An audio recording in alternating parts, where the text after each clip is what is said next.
Hello and welcome to Devil's Advocate. How effectively is Australia dealing with the rising spate of attacks on Indians in that country? That's the key issue I shall explore today with the Australian High Commissioner, Pt.1. High Commissioner, let me start with the question that most people want to hear you answer.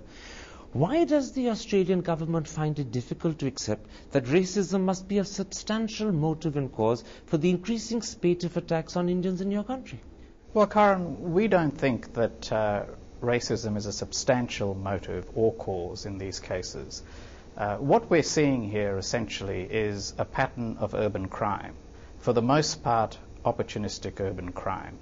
And I think to equate any incident involving an Indian in Australia, very regrettable incidents, with racism is quite inaccurate. High Commissioner, look at the facts. In 2009, as you yourself said at a press conference on Wednesday, there were 105 attacks compared to just 17 the year before. That's an increase of approximately 617%. Clearly, Indians are being targeted as Indians. Well, I wouldn't say clearly that Indians are being targeted, and I don't think any of the evidence leads you to that conclusion. This is actually quite a complicated story, so let me try and put it into some sort of context.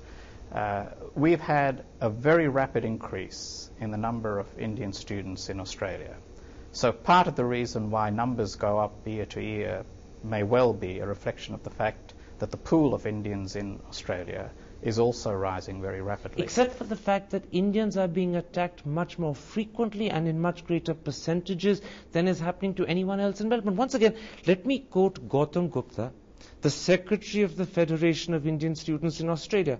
If 1 out of 100 residents of Victoria is a victim of crime, the ratio among Indians is 4 out of 100. That's 400 times higher. Clearly, this is racism. Well, Karen, a lot of people are pulling figures out of the air on this matter, and the fact is that the statistics on these are actually quite complicated. Our police force doesn't collect statistics based on nationality, and nor do they collect statistics based on occupation. So I think you need to be a little bit careful about taking at face value statistics that people are pulling out of the air.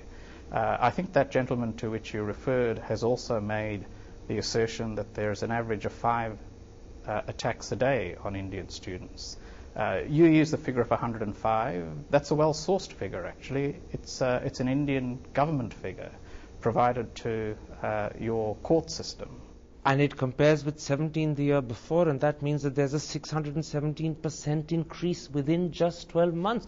That's why people turn around and say Indians are being targeted as Indians. But let's leave statistics aside. Let me reverse the question and put it like this. What would it take to convince you that these are racist attacks? After all, the attackers are not going to leave behind a sticker saying we were motivated by race.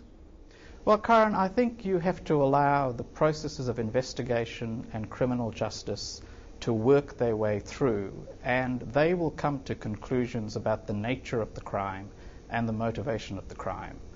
I've said previously that we have never, ever asserted that none of these attacks could have any racial motivation.